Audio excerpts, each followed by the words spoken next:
La Grèce relève doucement la tête après des années d'austérité. Les plans drastiques des créanciers comme l'Union européenne et le FMI sont désormais derrière le pays.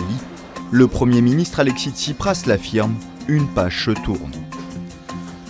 Pour les salariés du bas de l'échelle, comme Apostolos Kourkoutas, les dernières mesures du gouvernement sont une petite bouffée d'oxygène. Employé d'une multinationale de location de voitures, il est payé au salaire minimum, qui vient d'être augmenté de 11% au 1er février. J'ai commencé en 2017 avec le salaire minimum qui était à l'époque de 586 € brut. Et là, je touche 650 € brut. C'est assez pour vivre dignement, sans devoir de l'argent à quelqu'un d'autre, pour ne pas devoir emprunter de l'argent à la fin du mois.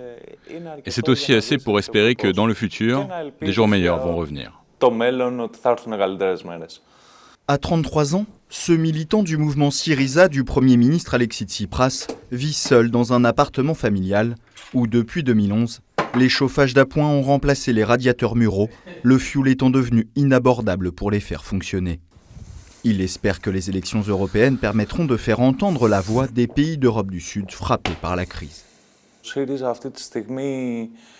Je considère que Syriza aujourd'hui, tant en Grèce qu'en Europe, a une position très importante, car il peut créer des alliances avec des forces progressistes, notamment avec les pays du Sud, qui eux aussi, économiquement, bougent petit à petit, comme au Portugal en ce moment, ou Podemos en Espagne.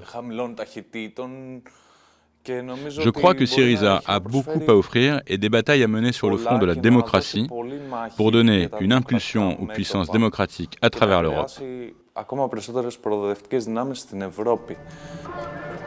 Si le pays va mieux, sur la place Syntagma qui a vécu les plus grandes manifestations contre l'austérité, les mobilisations restent fréquentes, comme ces professeurs dénonçant le manque de moyens dans l'éducation. Si une majorité de Grecs veulent rester dans l'Union européenne, dans les rues d'Athènes, beaucoup espèrent un changement de cap.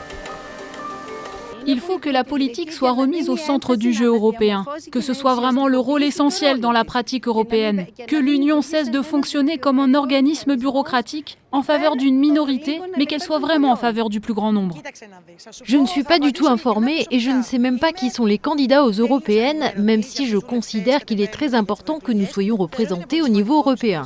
Car dans les faits, c'est l'Union européenne qui nous définit, c'est presque notre gouvernement, mais je ne crois pas qu'il y ait une véritable information sur ce sujet. On doit être dans l'Union européenne. Si on se retrouve isolé, on ne va pas pouvoir survivre. Si la campagne des européennes n'a pas vraiment démarré, c'est que le scrutin passe au second plan, tous les regards étant tournés vers les élections législatives prévues après l'été. Alexis Tsipras y remettra en jeu son poste de Premier ministre et pour l'instant, il est donné nettement battu. Le favori, c'est le parti de droite Nouvelle Démocratie, membre au niveau européen du PPE, aux côtés des Républicains français ou de la CDU d'Angela Merkel. Pour eux, il faut cesser cette parenthèse de Tsipras qui a isolé la Grèce sur le plan européen.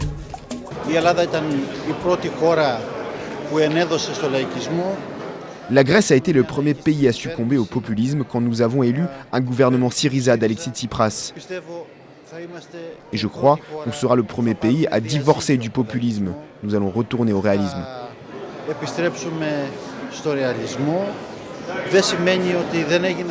Évidemment, cela ne veut pas dire qu'on n'a pas fait des erreurs dans le passé, mais il faut revenir aux fondamentaux.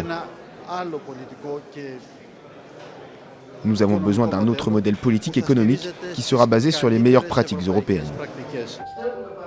Confrontés aux réalités du pouvoir, Alexis Tsipras et Syriza sont passés d'une position d'extrême gauche à un programme plus traditionnel des partis de gauche européens. Un recentrage qui risque cependant de ne pas suffire pour reconquérir les Grecs, en quête de normalité pour cet éditorialiste star en Grèce. C'est vrai que Tsipras, il a apporté une visibilité à la Grèce, mais c'est la visibilité de la curiosité, à mon sens. De voir comment un jeune type radical peut arriver au pouvoir, survivre au pouvoir et survivre dans le cadre de l'Union européenne.